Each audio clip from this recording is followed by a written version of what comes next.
Olá, meus amores, bom dia, né? Vamos à nossa aula de matemática de hoje, né? Espero que todos estejam bem dispostos a estudar mais esse dia de aula.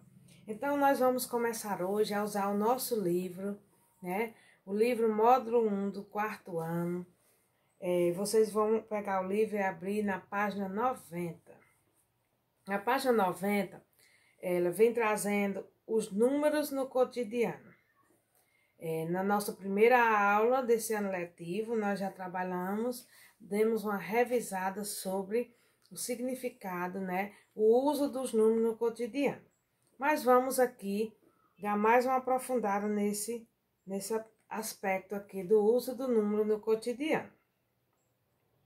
Vimos em anos anteriores que os números estão presentes em nosso cotidiano e são utilizados, entre outras coisas, para expressar quantidade, medida, ordem e código. Vamos identificar alguns deles. Observe algumas situações em que os números são usados para expressar quantidade. Ontem eu fiz 23 pontos no jogo de basquete. Então, esse número 23 aqui está indicando uma quantidade. Lá embaixo nas respostinhas aqui está pedindo para colocar o número que indica quantidade. Então, a frase que está representando o número que indica quantidade é o número, a quantidade de pontos que foi marcado no jogo de basquete. Número que indica a ordem. Você vai a qual andar? E a menina respondeu, vou ao 14º andar. Então, esse número 14º aí está indicando uma ordem. Número que indica medida. Aí está sendo pesado as frutas, né? O tomate aí na balança, onde deu 2 quilogramas. Esse 2 aí está indicando uma medida, a medida de massa. E o código, que é o número do CPF aí do garoto, está indicando um código.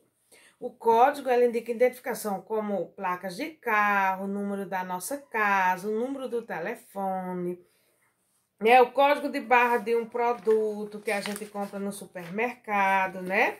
Como aqui na página 191 está falando. Todo produto que a gente compra no supermercado, ele vem com um códigozinho. Esse código semelhante a esse, que é chamado código de barra. Para que serve esse código de barras? Ele serve para identificar o produto.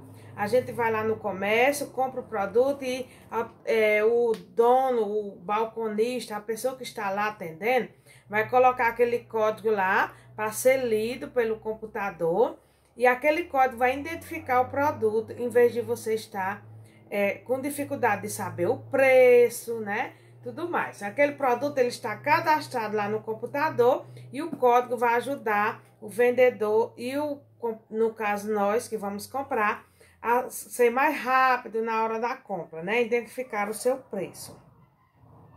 Então pode observar aí, tá dizendo, pedindo para vocês pegar o rótulo de um produto da casa de vocês e ver o código de barra, se eles foram cadastrados no Brasil.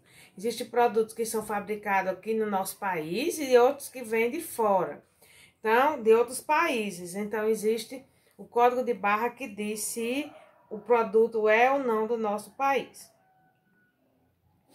Em sua opinião, qual é a importância do código de barras? Foi o que eu acabei de falar, né? A importância para identificar o produto, para que a gente não fique muito tempo na fila, para facilitar essa compra. Na página 93, nós temos sistema de numeração decimal. Por que nós chamamos o nosso sistema de numeração de decimal? Vamos ver aqui, ó. O nosso sistema de numeração, ele vai do 0 ao 9. Isso aqui são chamados de algarismos. Os algarismos 0, 1, 2, 3, 4, 5, 6, 7, 8, 9 é o que nós chamamos de algarismo, que vai formar os números. Se eu pegar aqui um exemplo, o 2 e o 3, eu posso formar dois números com esses algarismos. 2 é algarismo, 3 também é algarismo. Nós vamos formar dois números com esses algarismos, o número 23 e o número 32 se eu inverter a ordem deles. Posso formar dois números. Então, o nosso sistema de numeração ele é decimal porque ele forma grupos de 10 em 10. Eu tenho aqui 10 algarismos que eu posso misturar eles de forma alternada formando números.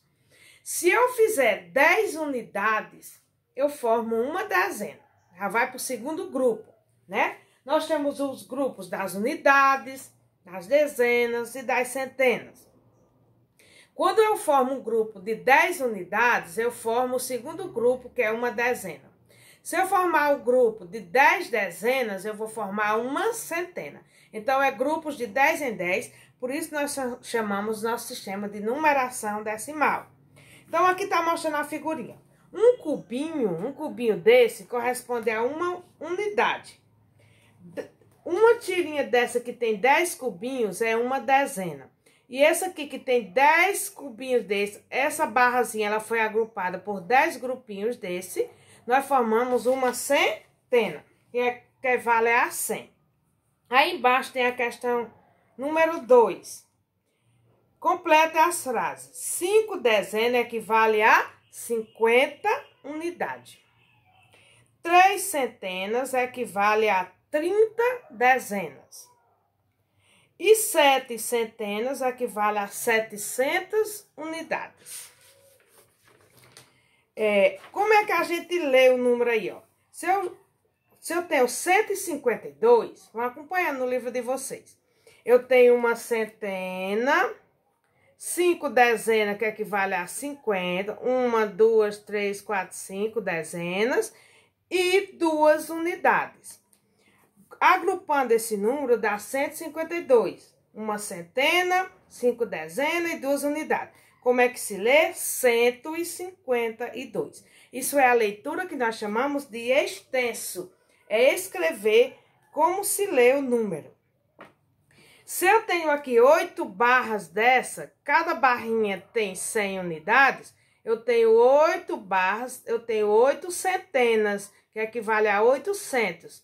2 barrinhas dessa, que são 2 dezenas, e aqui nós temos 7 unidades, 827. Da mesma forma, acontece no ábaco. No ábaco, nós temos unidade, dezena e centena, e as unidades são representadas pelas quantidades que está indicando aí com as bolinhas. Isso é um ábaco, é um instrumento usado para representar o quadro de ordem. O número também, ele apresenta a sua ordem. Vamos entender o que é que significa uma ordem. Uma ordem é a posição que o número se encontra.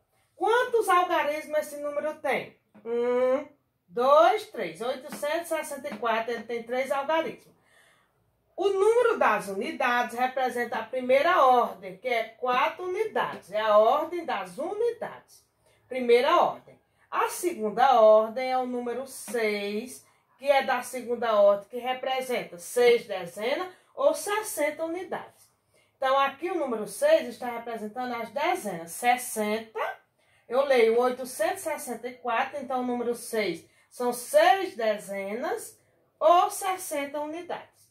E o número 8 está na terceira ordem, que representa 8 centenas ou 800 unidades.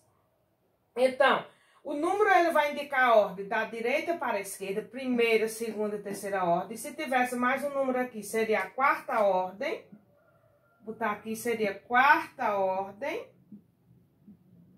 Quarta ordem.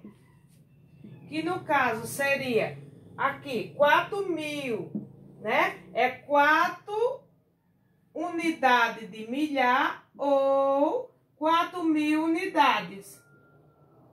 4 unidades de milhar ou 4.000 unidades. Então, primeira ordem, segunda ordem, terceira ordem, quarta ordem e assim sucessivamente. Primeira ordem das unidades, segunda ordem das dezenas, terceira ordem das centenas, quarta ordem das unidades de milhar e assim sucessivamente.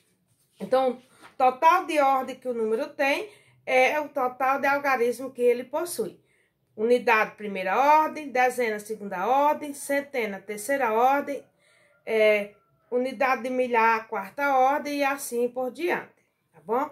Espero que tenha ficado claro, que vocês tenham entendido. Vamos fazer agora o exercício para que fique mais claro ainda, para que vocês possam treinar, tá bom? Um abraço e até a próxima aula.